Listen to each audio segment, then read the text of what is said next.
Okay, so my name is Misty Wilson, and I'm going to be sharing with you my driver diagram.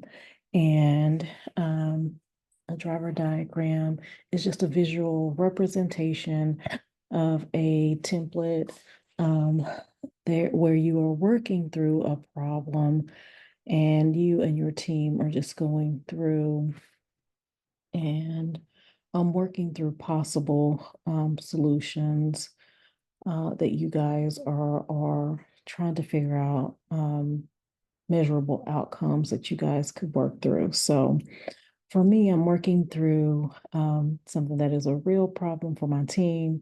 And currently there is a teacher shortage problem.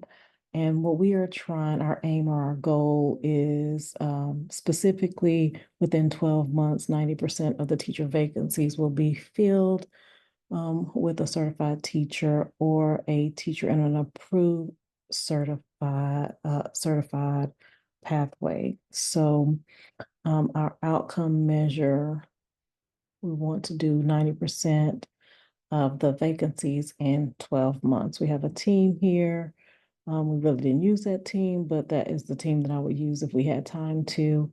And so the primary drivers, or the things that we think that are driving this, are the alternative development, or to develop an alternate uh, recruitment pipeline to ensure salary and benefits are competitive, and to increase the number of students who can see themselves as becoming a teacher. So we use a 5 why system to really think about why the teacher shortage is happening. Was a really difficult one to kind of go through, because it wasn't just a direct thing we could attribute it to, but we knew that universities aren't producing graduates. The perception of teaching is not positive, and teachers' salaries aren't equivalent to the workload that they are producing. The teaching profession is not respected as other professions. You also have student discipline issues, high stake testing.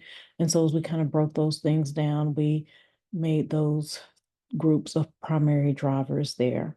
So our secondary drivers were, we kind of grouped it into the alternate recruitment pipeline. And so as we were thinking about that alternate recruitment, we said we want to hire back our students as teachers. And to do that, our change idea were hiring students as paras, also creating a para to teach program. And we also wanted to increase certified candidates.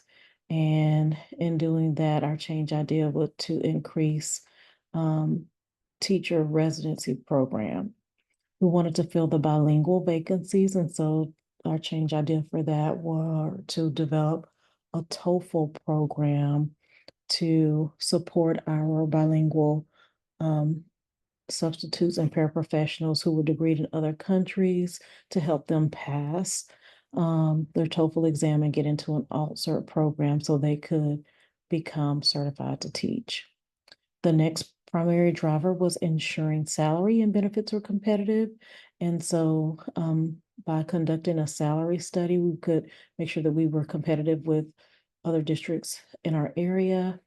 And also just checking with staff to make sure that that is a priority for them. That's what they were, that is what's making them want to stay, or see if that is why they would maybe want to leave. And also to see what other benefits they may want, so that we could make sure that we are staying within the realm of what is keeping them, or maybe wanting them think about leaving. To also consider continuing education benefits.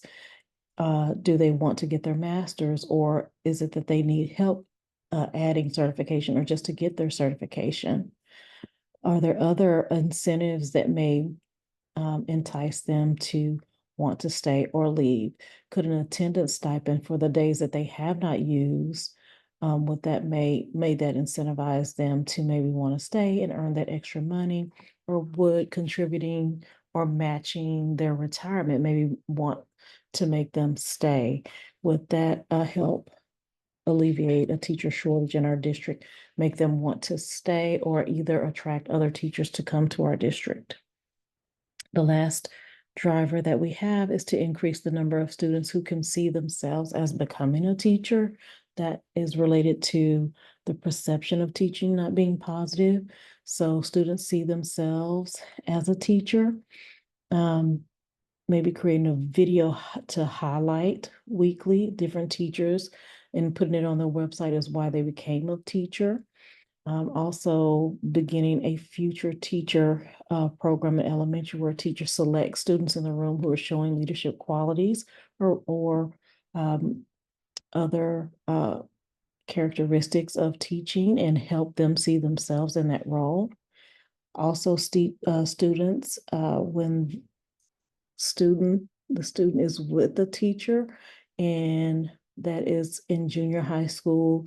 When they're in their early teaching program, they can go visit the Child Learning Academy and the teaching program at the high school so that they are really getting to get that bug for being in those classrooms. So they are really gaining that interest and seeing what they're going to get to do in those classes. So they're with the teacher and just gaining that interest. So we're continuing that pipeline early. And then lastly, the student is becoming the teacher. So we're setting them up and connecting them with the CTE and the Future Teachers of America so that they can go to the Child Care Learning Academy as a part of their work program and work in the daycare. Also, after they graduate and get an open contract, we want to make sure that we're keeping and tracking them and having a good system for HR to continue to keep up with them, stay in contact with them, and make sure they are getting to come back to the district. Someone is continually contacting them throughout their years in college and ensuring that we want them to come back and work in our district and not just waiting till their 4 years are over. So those are some of the ways that we have thought about how can we ensure that we are filling these vacancies along the way.